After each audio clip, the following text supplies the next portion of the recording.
sort of jumping forward a little bit to the policy section of my questions, Zsofia, your recommendation number two, continue and enhance supports to farmers transitioning to sustainable farming practices.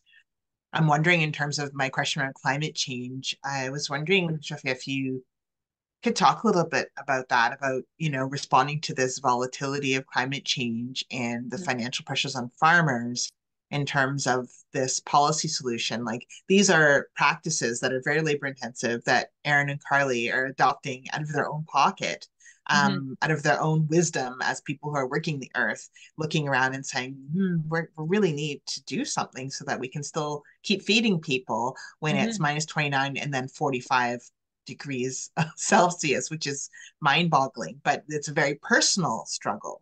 Mm-hmm. And I'm wondering, from your end of research, what signs do you see of policy being a tool to gain support for these practices?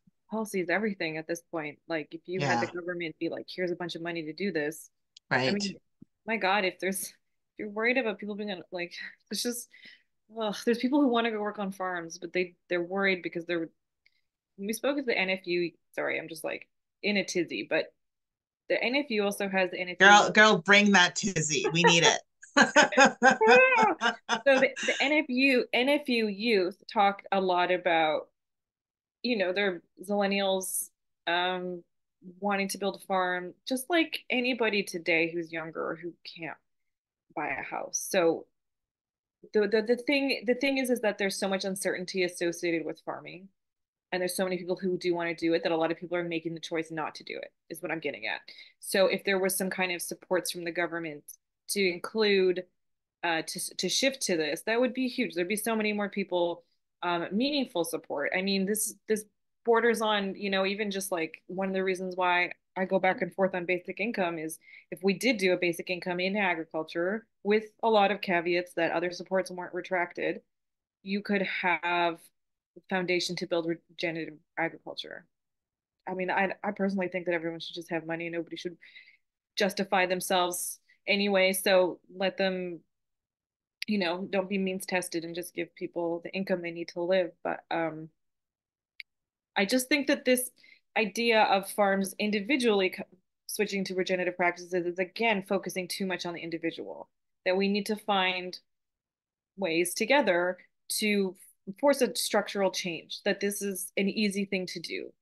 And honestly, I feel like we're going to have to force their hand because when we have huge crops, monocrops failing because of climate change, or we're going to have to, and like water and drought, it's just going to become unsustainable.